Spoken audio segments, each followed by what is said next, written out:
kapatiran para sa kapayapaan ng ating bayan.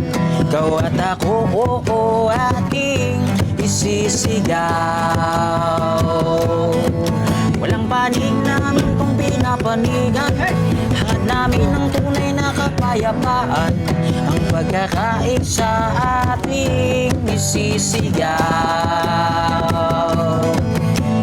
Isang mithin, isang layunin, pagkakaisa para sa bayan natin. Tama na ang bangayan, hindi ito ang kailangan. Bayan ay sadlak sa kahirapan, huwag na madungog ang singgit ni Juan.